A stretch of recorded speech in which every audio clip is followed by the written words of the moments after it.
Разрушени објекти, луѓе во шатори на минусни температури под отворено небо кои бараат кебиња. И оние кои се уште имаат покрив над глава, немаат греење, а некои немаат ниту струја.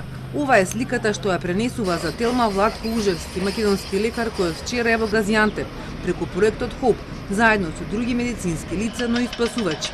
Едните излекуваат луѓе од подурнатините, а тој неговиот тим им помагаат на преживеаните да закрепнат. Од подурнатините минатата ноќ успеа да извадат 5 живи луѓе, кои што останале затрупани, меѓутоа преживеале. Во моментот имаме тим кој што е во се извинувам, не можам да го кажам името на градот, северно-источно од Газијантеп, тим со 2 спасувачки куќиња и луѓе кои што пребаруваат теренот за преживеани се уште. Значи распространети сме во повеќе градови. Во Газијантеп се фокусираме, од синоќа успеав да посетам неколку шелтери. За жал шелтерите се во шатори, на отворено, на стадиони.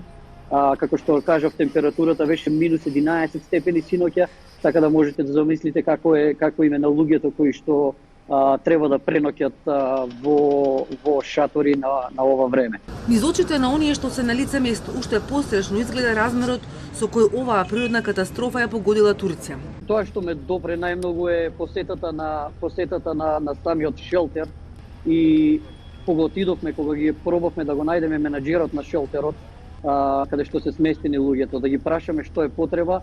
Натрча еден куп луѓе од сите страни барајки кебиња, мали дечиња кои што плачат наоколу. Повторно истата слика која што ја гледаме на секој одговор на криза. Ужевски раскажува дека глетката во Караманмараш е многу пострашна од онаа во Газијантеп, а таму од вчера се припадниците на АРМ. Моментално се наоѓаме во Караманмараш, каде што неуморно работиме за пронаоѓање на луѓе под урнатините. Даваме максимум со надежда дека ќе успееме да спасиме и извлечеме живи луѓе. Остануваме тука се додека е потребно и продолжуваме професионално да ги извршуваме задачите, се со цел и надежда дека ќе спасиме што повеќе луѓе, покажеме нашата солидарност со Република Турција. Денеска уште 36 армиски специјалци тргнаа за Турција.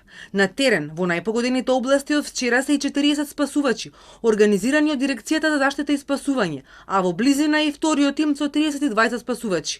Од Адијамен се јавија и 8 пожарникари спасувачи дел од тимот на ДЗС, кои сведочат за страшните последици кои зад себе ги оставил земјотресот во овој град, кој велат е целосно разурнат. Нашата екипа работеше на ова зграда, точно кажано 10-катница, во која што според кажувањето на жителите има преку 100 мртви.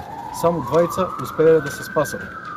Нашите екипи работеа цел ноќ, се трудеа колку што може да допрат до некој, меѓутоа за жалост веќе се поминати 72 часа, нема никакви знаци од преживење во оваа зграда. Температурите беа многу ниски преку ноќите до минус 7 степени, сигурно и хипертермијата е придонесла за тоа да нема никакви преживење во оваа зграда. Ситуацијата речиси во целиот регион е доста лоша. Во Турција треба да отпатуваат и здравствени работници. До сега се пријавиле 320 доктори, сестри и друг медицински кадар. Но кога ќе тргнат од Министерството за здравство велат дека се во комуникација со турската амбасада и дополнително ќе информираат.